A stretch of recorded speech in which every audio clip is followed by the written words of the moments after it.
ನಮಸ್ಕಾರ ಸ್ನೇಹಿತರೆ. ನಾನೀಗ ಚರ್ಚೆ ಮಾಡಲಿರುವ ನ್ಯಾಯಾಂಗ ವ್ಯವಸ್ಥೆಯ ಕಾಯಕಲ್ಪದ ವಿಚಾರ ಕಂಪ್ಲೀಟ್ ಆಯ್ತು ಅಂದ್ರೆ ಮೋದಿಯ ಬಹುದೊಡ್ಡ ಕನಸು ನನಸಾದಂತೆ.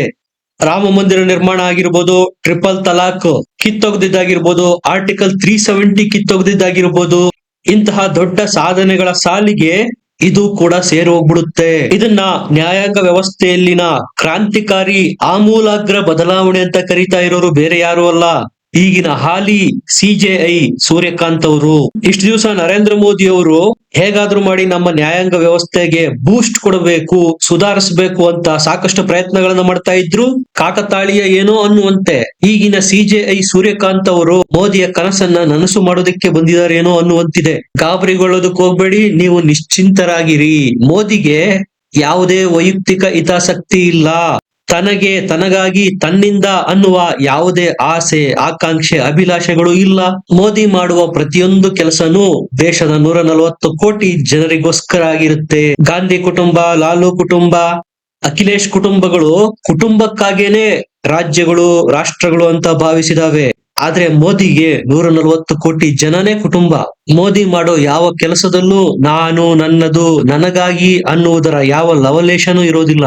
ಪ್ರಾರಂಭದಲ್ಲಿ ಅಧಿಕಾರಕ್ಕೆ ಬಂದಾಗ ಹೇಳ್ತಾ ಇದ್ದ ಮಾತೇನು, ಇಂಗ್ಲಿಷರ ಅವಧಿನಲ್ಲಿರ್ತಕ್ಕಂತಹ ಸಾವಿರಾರು ಉಪಯೋಗಕ್ಕೆ ಬಾರದ ಕಾನೂನುಗಳನ್ನ ಖತಮ್ ಮಾಡ್ತೇನೆ ಅಂತ. ಕೊಟ್ಟ ಮಾತಿನಂತೆ ಸಾವಿರಾರು ಬ್ರಿಟಿಷರ ಅವಧಿನಲ್ಲಿದ್ದ ಉಪಯೋಗಕ್ಕೆ ಬಾರದ, ಕೆಲಸಕ್ಕೆ ಬಾರದ ಕಾನೂನುಗಳನ್ನು ಕಿತ್ತು ಡಸ್ಟ್ ಬಿನ್ಗೆ ಹಾಕಿದ್ರು. ನ್ಯಾಯಾಂಗ ವ್ಯವಸ್ಥೆನಲ್ಲಿ ಕೋಟ್ಯಂತರ ಕೇಸ್ಗಳು ಪೆಂಡಿಂಗ್ ಇದಾವೆ. ಜನಸಾಮಾನ್ಯರಿಗೆ ನ್ಯಾಯ ಅನ್ನೋದು ದೂರದ ಬೆಟ್ಟ ಆಗೋಗಿದೆ. ನ್ಯಾಯ ಸಿಗೋದು ಕೇವಲ ಉಳ್ಳವರಿಗೆ, ಪ್ರಭಾವಶಾಲಿಗಳಿಗೇನೋ ಅನ್ನುವ ಪರಿಸ್ಥಿತಿ ನಿರ್ಮಾಣ ಆಗೋಗಿದೆ. ಹೆಸರಿಗೆ ಮಾತ್ರ ವಿಚಾರಣೆಗಳು ಅಂತ ಆಗ್ತವೆ. ತಾರೀಖ್ ಮೇಲ್ ತಾರೀಖ್ ಕೊಟ್ಟು ಕಳಿಸಲಾಗುತ್ತೆ. ಯಾವುದಕ್ಕೂ ಕನ್ಕ್ಲೂಷನ್ಗೆ ಬರೋದಿಕ್ಕೆ ಆಗ್ತಾ ಇಲ್ಲ. ಇದಕ್ಕೆಲ್ಲ ಫುಲ್ ಸ್ಟಾಪ್ ಇಡೋದಿಕ್ಕೆ ಮೋದಿ ಡಿಸೈಡ್ ಮಾಡಾಗಿದೆ. ನ್ಯಾಯಾಲಯ, ನ್ಯಾಯಾಂಗ ಕೇವಲ ಉಳ್ಳವರಿಗೆ ಅನ್ನುವ ತಪ್ಪು ಅಭಿಪ್ರಾಯ ಇದೆ. ಅದನ್ನು ಹೇಗಾದ್ರೂ ಮಾಡಿ ಈ ಕಳಂಕ ತೊಳೆಯಬೇಕು ಅಂತ ಮೋದಿ ಟೊಂಕ ಕಟ್ಟಿ ನಿಂತಿದ್ದಾರೆ. ಅವರಿಗೆ ಸೂರ್ಯಕಾಂತ್ ಅವರು ಸಪೋರ್ಟ್ ಮಾಡ್ತಾ ಇರುವಂತೆ ಕಾಣ್ತಾ ಇದೆ. ದೇಶದ ಪ್ರತಿಯೊಬ್ಬ ಸಾಮಾನ್ಯ ನಾಗರಿಕರಿಗೂ ನ್ಯಾಯಾಲಯದ ಆಕ್ಸೆಸ್ ಸಿಗಬೇಕು, ನ್ಯಾಯಾಲಯದಲ್ಲಿ ಅವರಿಗೆ ನ್ಯಾಯ ಸಿಗಬೇಕು. ನಿಮಗೆಲ್ಲ ಗೊತ್ತೇ ಇದೆ, ಈಗ ಜುಡಿಷಿಯರಿ ಮೇಲೆನೆ ಅನುಮಾನಗಳಿದಾವೆ. ಜಡ್ಜ್ಗಳು, ಅವರ ಆಯ್ಕೆಯ ಪ್ರಕ್ರಿಯೆಗಳ ಮೇಲೆ ಅಲ್ಲೂ ಭ್ರಷ್ಟಾಚಾರ ತಾಂಡವಾಡ್ತಾ ಇದೆ. ಮೊನ್ನೆ ನಡೆದ ಕೋಟ್ಯಂತರ ರೂಪಾಯಿ ಕ್ಯಾಶ್ ಕಾಂಡದಲ್ಲಿ ಸಿಲುಕಿ ಹಾಕಿಕೊಂಡು ಮನೆ ಸೇರಿಲ್ವಾ ಒಬ್ಬ ಹೈಕೋರ್ಟ್ ನ ಜಡ್ಜು. ಇಂತಹ ಕೃತ್ಯಗಳಿಗೆ ಲಗಾಮ್ ಹಾಕಬೇಕು ಅಂತಾನೆ ಮೋದಿ ಅಧಿಕಾರಕ್ಕೆ ಬಂದ ಫಸ್ಟ್ ಟರ್ಮ್ ಅಲ್ಲೇ NJAC, national judiciary appointment commission ಅನ್ನುವ ಬಿಲ್ ನ ತಂದಿದ್ರು. 2014ರಲ್ಲೇ ಈ ಬಿಲ್ ಬಂದಿತ್ತು. ಆದ್ರೆ ಸುಪ್ರೀಂ ಕೋರ್ಟ್ ಮಾಡಿದ್ದೇನು? ಸುತಾರಾಮ್ ಈ ಬಿಲ್ ನ ಒಪ್ಪಲಿಲ್ಲ. ಸುಪ್ರೀಂ ಕೋರ್ಟ್ ಮುಖಾಮುಲಾಜಿಲ್ದೆ ನಾವಿದಕ್ಕೆ ಒಪ್ಪಲ್ಲ ಅಂತ ಕಿತ್ತು ಬಿಸಾಕ್ತು. ಹೇಗಿದೆ ನೋಡಿ ವ್ಯವಸ್ಥೆ. ಜಡ್ಜ್ಗಳನ್ನ ಅಪಾಯಿಂಟ್ಮೆಂಟ್ ಮಾಡಿಕೊಳ್ಳೋದು. ಇಂತಹ ವ್ಯವಸ್ಥೆ ಎಲ್ಲೂ ಇಲ್ಲ. ನ್ಯಾಯಾಂಗ ವ್ಯವಸ್ಥೆಗೆ ಕಾಯಕಲ್ಪ ಸಿಗುತ್ತಾ? ಅದಕ್ಕೆ ಮೊದಲ ಪ್ರಯತ್ನ ಅನ್ನುವಂತೆ ಈಗ ಯಶಸ್ಸು ಸಿಗ್ತಾ ಇರೋದು. ಮೊದಲೆಲ್ಲ NJAC ನ ಪ್ರಸ್ತಾಪ ಮಾಡ್ತಾ ಇದ್ದಂತೆ ಬರ್ಖಾಸ್ತುಗೊಳಿಸಿ ಬಿಡ್ತಾ ಇದ್ರು, ವಿಚಾರಣೆಗೆ ಎತ್ತಿಕೊಳ್ತಾ ಇರ್ಲಿಲ್ಲ ಸುಪ್ರೀಂ ಕೋರ್ಟ್. ಈಗಿನ ಹೊಸ ಸಿಜೆಐ ಸೂರ್ಯಕಾಂತ್ ಅವರು ಓಕೆ, ಇದರ ಬಗ್ಗೆ ವಿಚಾರಣೆ ಮಾಡೇ ಬಿಡೋಣ ಅಂತ ದೊಡ್ಡ ಮನಸ್ಸು ಮಾಡಿದ್ದಾರೆ. ಕೊಲಿಜಿಯಂ ಸಿಸ್ಟಮ್ ಅಂದ್ರೇನು? ಫಾರ್ ಎಕ್ಸಾಂಪಲ್, ಈಗ ರಾಜಕಾರಣನೇ ತೆಗೆದುಕೊಳ್ಳಿ, ನೆಪೋಟಿಸಮ್, ವಂಶವಾದಿ ರಾಜಕಾರಣ. ಲಾಲು ಪರಿವಾರದಲ್ಲಿ ಲಾಲು ಪರಿವಾರದವ್ರನ್ನ ಬಿಟ್ರೆ ಬೇರೆ ಯಾರು RJDA ನಾಯಕರಾಗೋದಕ್ಕೆ ಸಾಧ್ಯ ಇಲ್ಲ. ಮುಲಾಯಂ ಸಿಂಗ್ ಯಾದವ್ ಅವರ ಪರಿವಾರದಲ್ಲಿ ಅವರ ಪರಿವಾರದವ್ರನ್ನ ಬಿಟ್ರೆ ಬೇರೆ ಯಾರು ಆಗಲ್ಲ. ಗಾಂಧಿ ಕುಟುಂಬ ನೋಡಿ, ದಶಕಗಳಿಂದ 95 ಎಲೆಕ್ಷನ್ ಸೋತ್ರು ಗಾಂಧಿ ಕುಟುಂಬದ ನೆರಳಿಂದ ಹೊರಗೆ ಬರೋದಕ್ಕೆ ಸಾಧ್ಯನೇ ಆಗ್ತಾ ಇಲ್ಲ ಕೈಗೆ. ಈಗ ಕೊಲಿಜಿಯಂ ಸಿಸ್ಟಮ್ ಸಹ ಆಲ್ಮೋಸ್ಟ್ ಆಲ್ ಇದೇ ರೀತಿಯ ವ್ಯವಸ್ಥೆಯನ್ನೇ ಹೋಲೋದು. ಸುಪ್ರೀಂ ಕೋರ್ಟ್ ನ್ಯಾಯಾಧೀಶರನ್ನ, ಹೈಕೋರ್ಟ್ ಗಳ ನ್ಯಾಯಾಧೀಶರನ್ನ ಯಾರು ಅಪಾಯಿಂಟ್ ಮಾಡ್ತಾರೆ ಅಂತ ಮಾಡಿದೀರಾ? ಇದೇ ಸೀನಿಯರ್ ಜಡ್ಜ್ಗಳು ಕೂತು ಅಪಾಯಿಂಟ್ ಮಾಡೋದು. ಅತ್ಯಂತ ಹಿರಿಯ 5 ನ್ಯಾಯಾಧೀಶರ ಸದಸ್ಯರ ಪೀಠ ಕೂತು ಜಡ್ಜ್ ಗಳನ್ನ ಅಪಾಯಿಂಟ್ ಮಾಡ್ತಾರೆ ನೋಡಿ. ಇವರ ಯಾರ ಹೆಸರನ್ನ ರೆಕಮೆಂಡ್ ಮಾಡಿರ್ತಾರೋ ಅದೇ ಹೆಸರನ್ನ ರಾಷ್ಟ್ರಪತಿಗಳು ನೇಮಕ ಮಾಡ್ಬೇಕಾಗತ್ತೆ. ಹೆಂಗಿದೆ ನೋಡಿ ಪರಿಸ್ಥಿತಿ. ಪ್ರಪಂಚದ ಅತಿ ದೊಡ್ಡ ಪ್ರಜಾಪ್ರಭುತ್ವ ಭಾರತ ದೇಶ. ಬೇರೆ ಯಾವ ಪ್ರಜಾಪ್ರಭುತ್ವ ರಾಷ್ಟ್ರದಲ್ಲೂ ಇಲ್ಲದೆ ಇರತಕ್ಕಂತಹ ವ್ಯವಸ್ಥೆ ಕೊಲಿಜಿಯಂ ಸಿಸ್ಟಮ್ ನಮ್ಮಲ್ಲಿದೆ. ಜಡ್ಜ್ಗಳನ್ನ ಅಪಾಯಿಂಟ್ ಮಾಡುವ ಪದ್ಧತಿ. ಈ ವಿಚಾರವನ್ನು ಎತ್ತಿಕೊಂಡು ಬದಲಾವಣೆ ಮಾಡಬೇಕು ಅಂತ ಸರ್ಕಾರ ಮುಂದಾದಾಗ್ಲೆಲ್ಲ ಸುಪ್ರೀಂ ಕೋರ್ಟ್ ಸರ್ಕಾರಕ್ಕೆ ಚಾಟಿ ಬೀಸ್ತಾ ಇತ್ತು. ಇದು ಸಾಧ್ಯ ಇಲ್ಲ, ಇದು ನಮ್ಮ ಆಂತರಿಕ ವಿಚಾರ, ಇದರಲ್ಲಿ ನೀವು ಮೂಗ್ ತೂರ್ಸ್ಬೇಡಿ ಅಂತ. ವಕೀಲರಾದ ಮ್ಯಾಥ್ಯೂಸ್ ಅನ್ನುವರು ಸಿಜೆಐ ಸೂರ್ಯಕಾಂತ್ ಅವರಿಗೆ ಮತ್ತೊಮ್ಮೆ ಮನವಿ ಮಾಡಿದ್ದಾರೆ.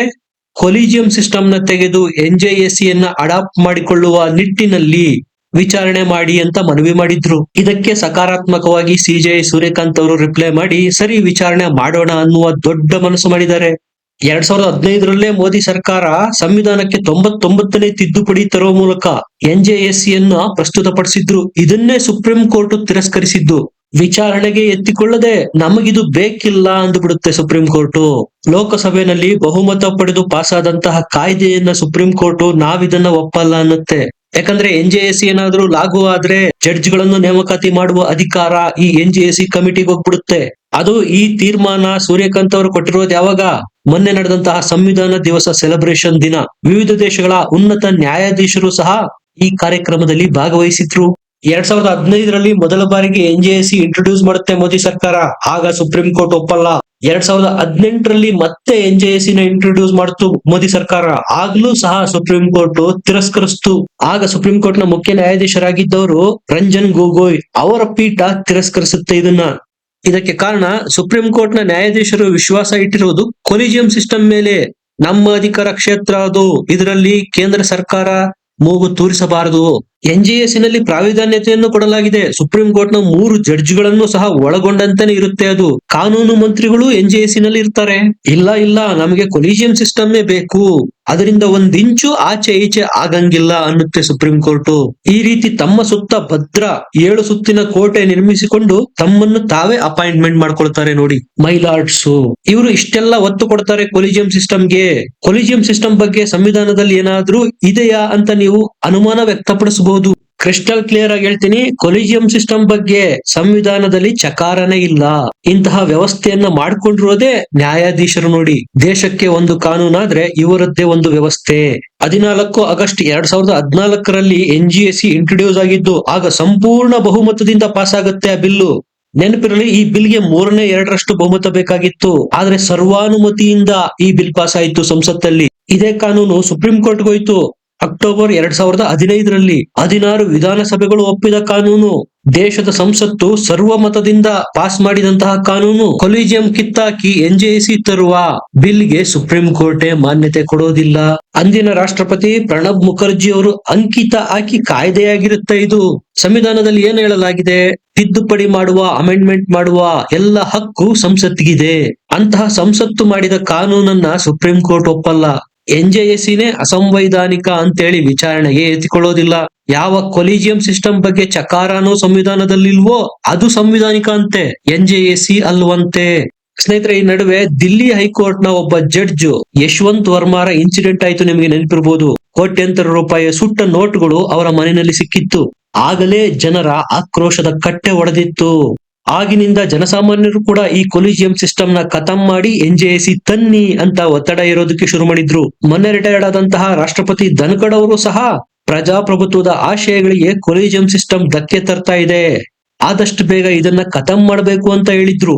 ಹೆಂಗಿದೆ ನೋಡಿ, ನ್ಯಾಯಾಧೀಶರ ಮನೆಯಲ್ಲಿ ಸುಟ್ಟ ನೋಟಿನ ಕಂತೆಗಳು ಸಿಗುತ್ತೆ, ಅದರ ಮೇಲೆ ಒಂದು FIR ಸಹ ಆಗೋದಿಲ್ಲ. ಅದೇ ಒಬ್ಬ ಸಾಮಾನ್ಯನಾಗಿದ್ರೆ ಯಾವತ್ತೋ ಜೈಲಲ್ಲಿ ಕುಳಿಬೇಕಾಗಿತ್ತು. ಆದ್ರೆ ಮೈಲಾರ್ಡ್ಸ್ಗೆ ಅಪ್ಲೈ ಆಗಲ್ಲ. ಯಶವಂತ್ ವರ್ಮಾ ಕೇಸ್ ನ ತನಿಖೆ ಮಾಡಿದ್ದು ಇದೇ ಮೈಲಾರ್ಡ್ಸ್. ಸಾಕ್ಷ್ಯಾಧಾರಗಳೆಲ್ಲ ಸಿಕ್ಕಿದ್ರಿಂದ ಅನಿವಾರ್ಯವಾಗಿ ಮಹಾಭಿಯೋಗಕ್ಕೆ ರೆಕಮೆಂಡೇಶನ್ ಮಾಡುತ್ತೆ ಭ್ರಷ್ಟ ನ್ಯಾಯಮೂರ್ತಿ ವರ್ಮಾರನ್ನ ಕಿತ್ತೊಗೆಯೋದಿಕ್ಕೆ. ಮೊನ್ನೆ ತಮಿಳುನಾಡಿನ ವಿಚಾರದಲ್ಲಿ ಏನಾಯ್ತು ನೋಡಿ, ರಾಷ್ಟ್ರಪತಿಗಳಿಗೆ ಡೆಡ್ ಲೈನ್ ಕೊಟ್ಬಿಟ್ಟು 2 ನ್ಯಾಯಾಧೀಶರ ಪೀಠ ಆರ್ಡರ್ ಪಾಸ್ ಮಾಡ್ಬಿಟ್ಟಿತ್ತು.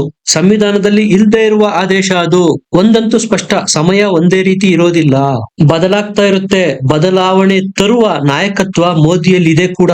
ಒಂದು ರೇ ಆಫ್ ಹೋಪ್ ಅಂತೂ ಜಸ್ಟಿಸ್ ಸೂರ್ಯಕಾಂತ್ ನಿಂದ ಮೂಡಿದೆ. ನಿಮ್ಗೆ ಏನನ್ಸುತ್ತೆ? ಕೊಲಿಜಿಯಂ ಸಿಸ್ಟಮ್ ಹೋಗುತ್ತಾ? ಎನ್ಜೆಎಸ್ಸಿ ಬರ್ಬೇಕಾ? ಕಮೆಂಟ್ ಮಾಡಿ, ಲೈಕ್ ಮಾಡಿ, ಚಾನಲ್ ನ ಸಬ್ಸ್ಕ್ರೈಬ್ ಮಾಡಿ. ಮತ್ತೆ ಸಿಗೋಣ. ನಮಸ್ಕಾರ.